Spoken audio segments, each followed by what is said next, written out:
अपने से भिन्न देखने में आएगा और वो छूट भी जाएगा। अपने आप को कोई नहीं देखेगा, देखने की जरूरत भी नहीं है। इस बात को दृढ़ निश्चय करके मन शुद्ध करो, वचन शुद्ध करो, कर्म शुद्ध करो, सद्गुण रहनी रहस्य को धारण करो, हंस बनो, सारग्राही बनो, विकार दोष को परित्याग करके सच्चा मनुष्य बनकर अपना जीवन कल्याण करो। इसका हो गया भावार्थ।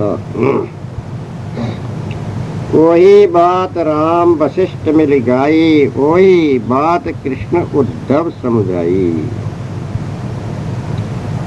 वही बात रघुनाथ को मुनि वशिष्ठ समझाए,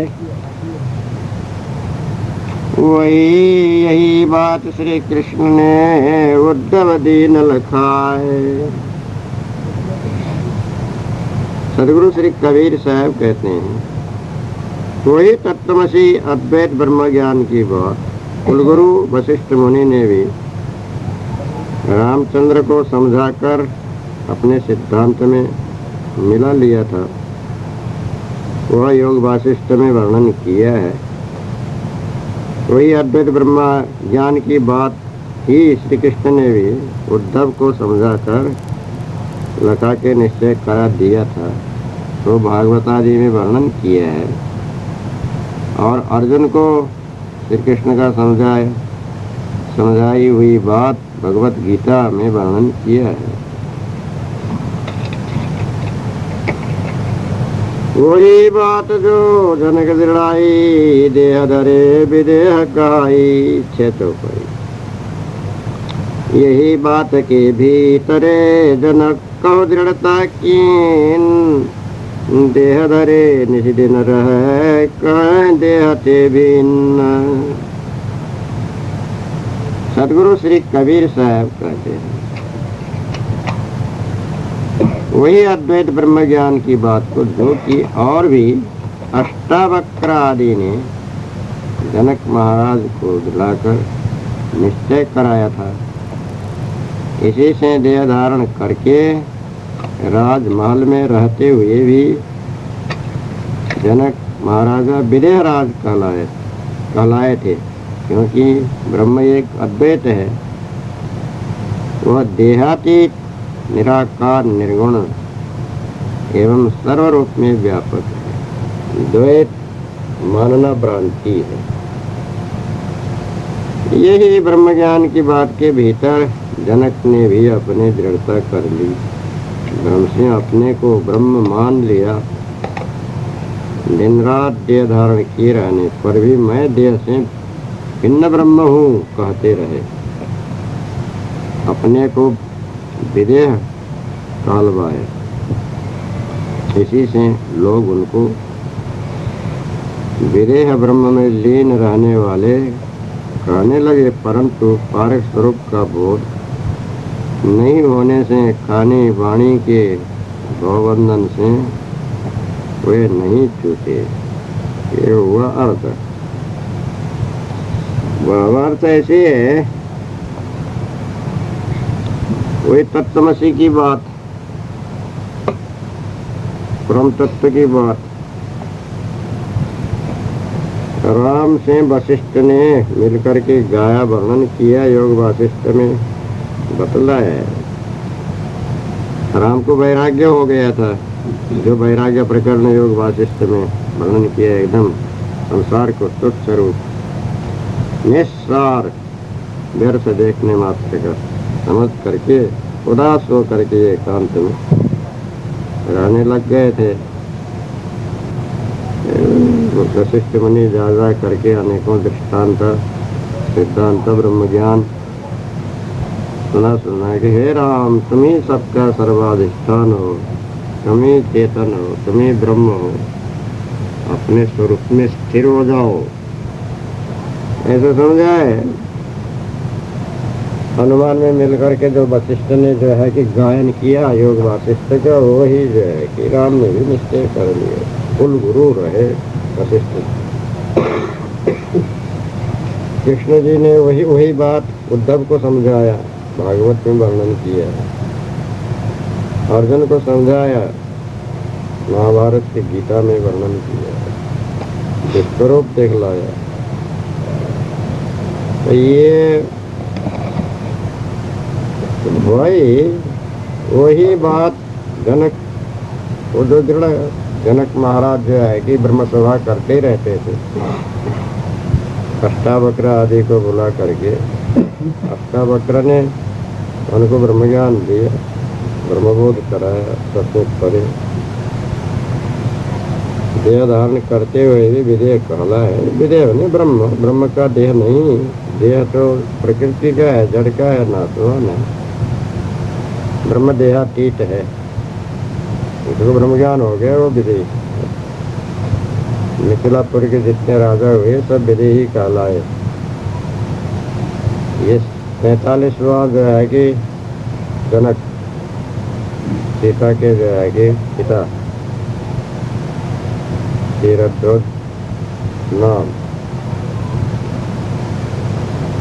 जनक के उपनाम, जो देश के जितने भी राजा होते सब जनक, वैदेही, विदेह, विदेह राज, ऐसा पद भी उनके। देह धारण करके विदेह कहला है। देह धारण करके विदेह नहीं होता है, विदेह चेतन का स्वरूप होता है।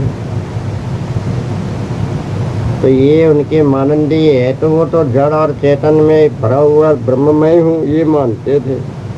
ब्रह्म ज्ञान में और गुरु ज्ञान में यही अंतर है। जड़ और चेतन में ओत प्रोत भीतर बाहर भरा हुआ सर्वाधिष्ठान जो है सो ब्रह्म, तब उसमें ऐसा कोई वस्तु नहीं होता जड़ चेतन में भरा हुआ। जड़ भिन्न रहता है, चेतन भिन्न रहता है। भरा हुआ क्या भरा हुआ जो है कि कोई अणु तरसरेणु परमाणु हो तो भरना है, कोई जगह खाली हो तो। अखंड वस्तु है तो जो है कि वो किसमें जाके भरेगा, जब भरेगा और निकलेगा वो तो जो है कि जड़ होगा, कारण कार्य होगा। एक देशी में भरना और निकलना होता है। जड़ से चेतन भिन्न नहीं है, जड़ के स्वरूप में भर ही नहीं सकता है।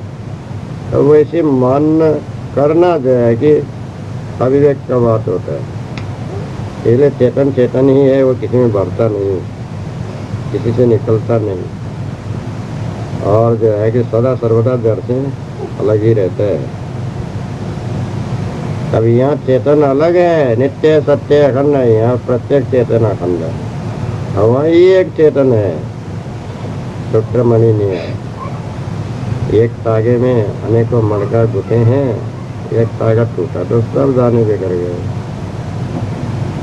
तो ऐसा तो होता नहीं, एक मर गया तो सब मर गया, ऐसा तो संसार में होता नहीं। एक जन्म लिया तो सब जन्म ले लिया, ऐसा भी नहीं होता है। इसलिए ऐसा जो है कि एक ही ब्रह्म सर्वत्र भरा है, वो भी नहीं होता। खाली मान लिया, मानने का तरीका अलग अलग है, मानंदी भिन्न भिन्न है, कल्पना जो है कि अलग अलग है। यथार्थ में पारख करो तो अपना ही स्वरूप है, वो अपना स्वरूप जो है कि किसी तत्व में भरा नहीं है, कहीं जो है गुला मिला नहीं है, सबसे भिन्न है, अखंड है। तो उसी में स्थित होना है, पूछ लेना नहीं है। जड़ का पास अध्यास अनुमान कल्पना सब त्यागना है। ऐसे त्याग करके तुम्हारा स्वरूप भी विदेह है। वैसे स्थूल देह, सूक्ष्म देह, कारण देह, चेतन का तो कोई देह नहीं, वो तो दृष्टा साक्षी ज्ञाता देता है। चेतन तो सदा विदेह, जब तक देह लेता रहेगा तब तक जो है कि विदेह कहा नहीं जाता। जड़ देह के संबंध से रहित होकर के फिर देह धारण न करे तो विदेह है, उस अवस्था में विदेह कहते हैं। तो अध्यास मिटा करके स्वरूप स्थिति करो, तुम अपने आप ही जो है कि विदेह हो जाओ। विदेह स्वरूप में तुम स्थिति ठहराओ, कर सकोगे। ऐसे मुक्ति का साधन ये मनुष्य देह में होता है, तो सत्य साधन करके अपने मुक्ति स्थिति बनाओ। तो तुम्हारा कार्य सिद्ध हो जाएगा। ये करना जो है कि कर्तव्य है, इस बात को ठीक से समझ लो। ये हो गया भावार्थ। साखी कुल मर्यादा खोए के जीवत मुआन होए, देखत जो नहीं देखिया अदृष्ट कहावे सोए। 8 महीने की साखी 8। जीवत ही मर जाइए कुल मर्यादा खोए, जीवत कब मरे नहीं या सब मिथ्या होए। देह धरे जो जगत में कहे विदेही जान, देखे से जो ना दिखे सो मिथ्या धोखा मान। गुरुमुख सदगुरु श्री कबीर साहब कहते हैं, अद्वैतवादी ब्रह्मज्ञानी लोग जगत में कुल आदि की संपूर्ण मर्यादा मिटा करके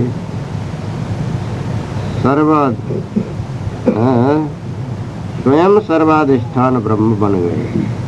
परमहंस दशा में जड़ वृत्ति धारण कर लिए, परंतु चैतन्य जीव तो मुआ कहिए शून्य मरा हुआ, जड़ ब्रह्म तो कभी नहीं हो सकता, केवल जड़ाध्यासी बद्ध होता है।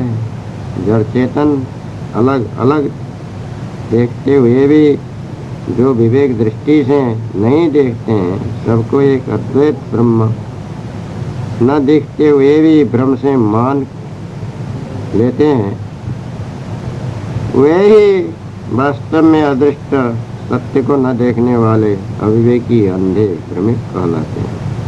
अथवा चाहे जीते ही कुल की सर्व मर्यादा को होकर अद्वैत ब्रह्म मानंदी कर जड़ दशा धारण करके कोई मर जाओ, परंतु ब्रह्मरूप ब्रह्म ज्ञान से न किसी को यथार्थ मुक्ति मिली है न मिलेगी। वास्तव में जीव तो अविनाशी अमर है, वह कभी मरकर विनाश नहीं होता है, केवल ब्रह्म जगत का जड़ाध्यासी बनकर आवागमन चक्र में सदा पड़ा रहता है। इसलिए यह ब्रह्म ईश्वरादि की मानंदी सब मिथ्या धोखा ही मात्र है। जो देह धारण करके जगत में रहते हुए भी अपने को विदेही ब्रह्म कहते हैं, वे सत्य के अनजान भ्रमिकी हैं, ऐसा जान लो। बाह्य दृष्टि और विवेक दृष्टि से भी देखने से जो वस्तु कहीं कुछ भी न दिखे और न ठहरे, तो माने हुए ब्रह्म ईश्वरादि मिथ्या धोखा ही मात्र है, ऐसा समझो। अच्छी तरह से परस्पर मिथ्या ब्रह्म धोखे की मानंदी को परित्याग करो। ये तो हुआ जो है कि इसका अर्थ। अब भावार्थ ऐसा है, कुल का मर्यादा, कुल का मर्यादा, कुल का जो है कि जैसे माता पिता से ही संतान होते हैं, माता पिता को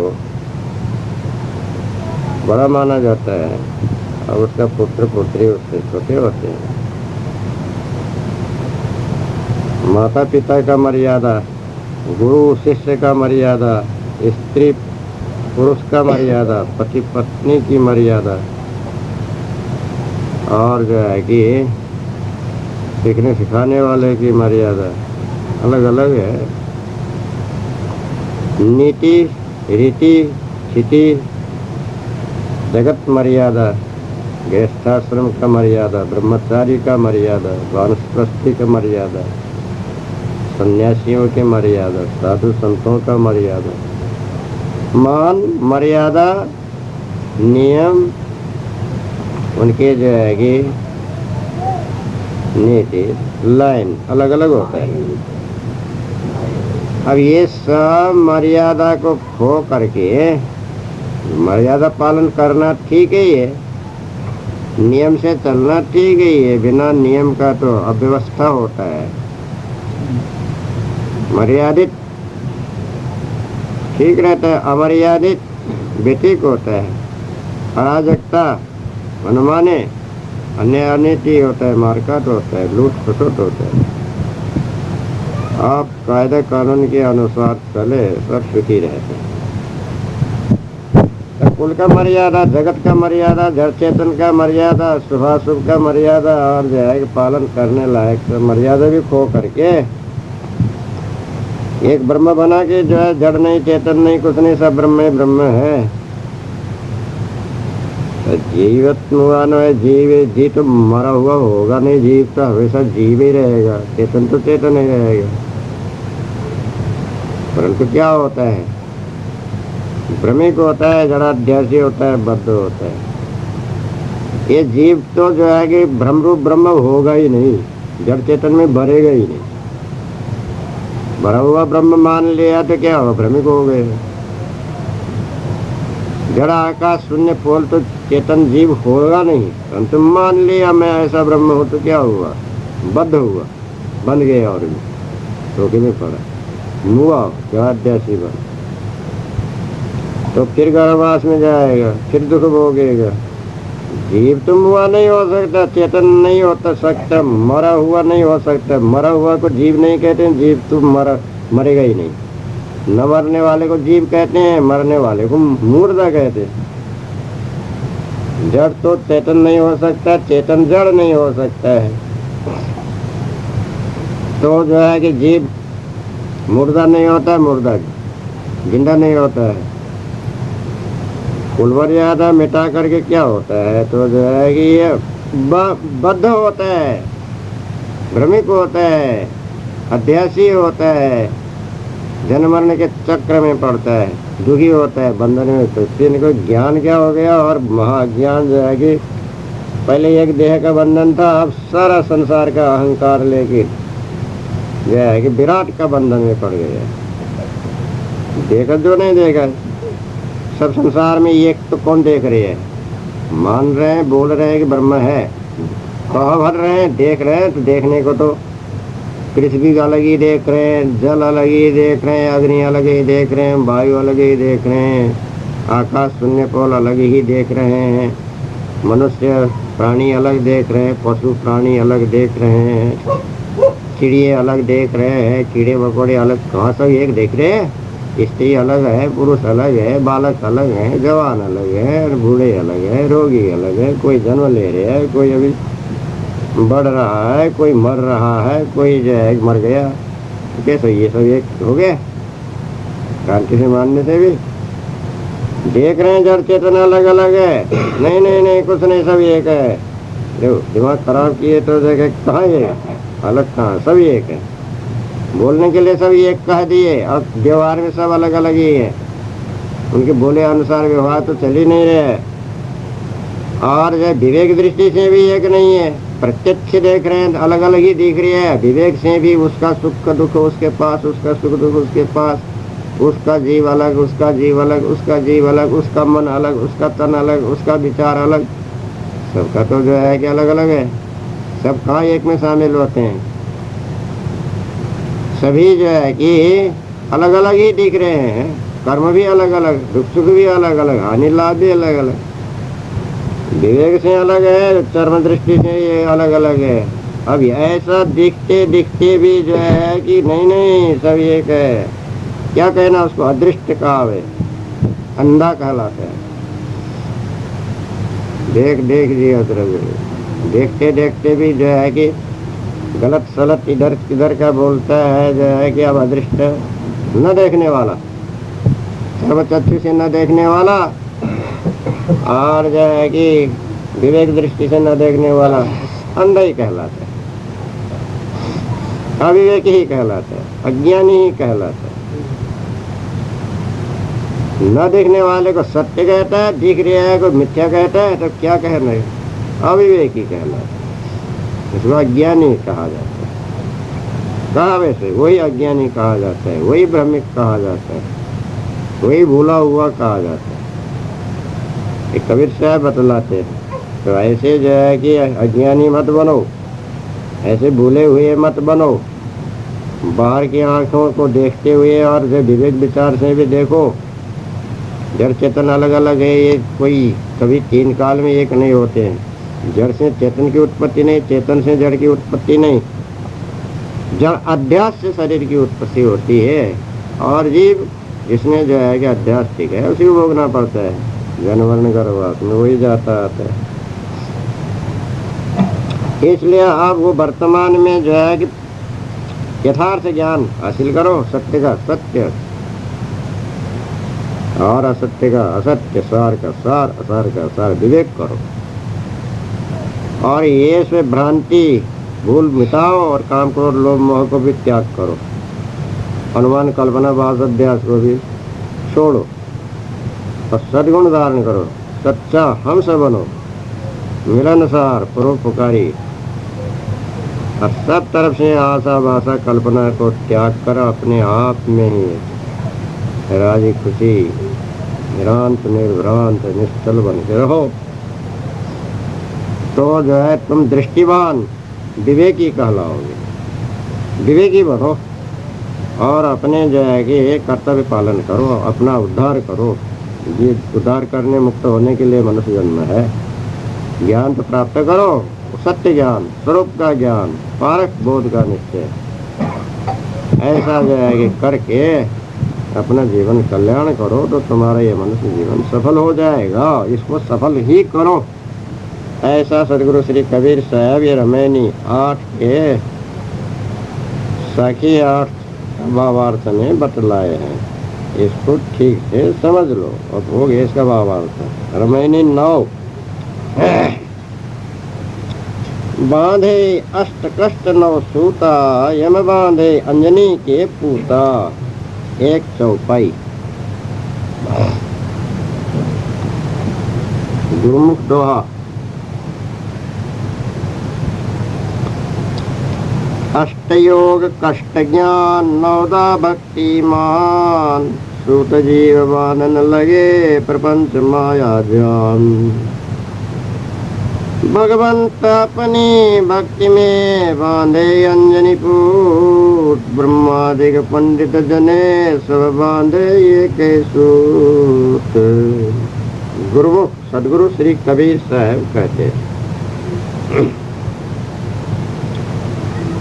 अष्टकई अष्टांग योग में और अष्ट प्रतिमादि जड़ पूजन में कष्ट कहिए ज्ञान साधनाओं के दुख में, एवं 9 कहिए 9 भक्ति की मिथ्या मानंदी में, सूता कहिए वासना रूप सूत्रधारी अबोध जीवों को वाणी और विषयों की डोरी से खूब बांधते ले गए।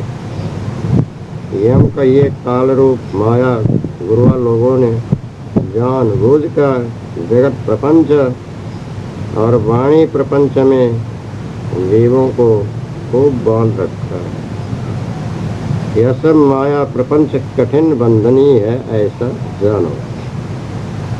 अंजनी के सूता कही अंजनी के पुत्र हनुमान को भगवंत कहिए रामचंद्र ने अपने सगुण भक्ति में और हनुमान कल्पना में भी खूब बांध लिया था। जो जीव को भवबंधन में डालते हैं उनको यम कहा जाता है। इस प्रकार ब्रह्मादि से लेकर जितने भी बड़े बड़े पंडित जन हुए उन सब ने एक ही वाणी कल्पना के सूत्र में और विषय वासना में अपने से लेकर सब जीवों को खूब बांध दिया। अब भी वैसे ही बांधते जा रहे हैं। ये हुआ इसका संक्षेपार्थ। भावार्थ ऐसा है, जड़ चेतन का विस्तार रूप संसार तो अनादि प्रवारों से चला ही आ रहा है। इसमें मनुष्य समाज का प्रवाह भी अनादिकाल से चला ही आ रहा है। इसी में कर्म शरीर, शरीर से कर्म संबंध से देहधारी है, मनुष्य है, अष्ट नव सूत्र अष्टांग योग। इधर कर्म मार्ग में अष्ट प्रतिमा पूजा, पत्थर की मूर्ति, चित्रकलाएं और जो है कि बालों की, धातुओं की, सोने चांदी की, लकड़ी की मूर्ति और भी जो है कि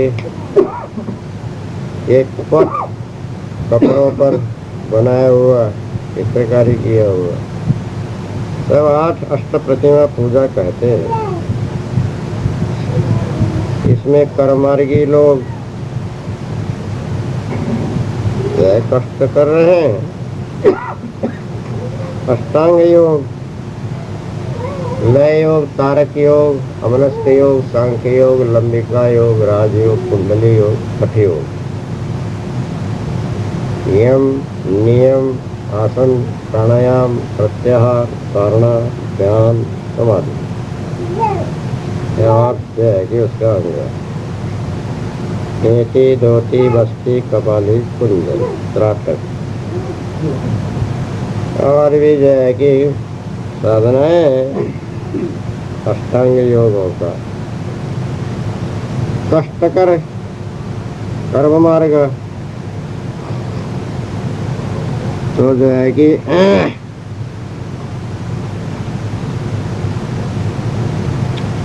फिर जो है कि 9 कहते हैं, 9धा भक्ति है।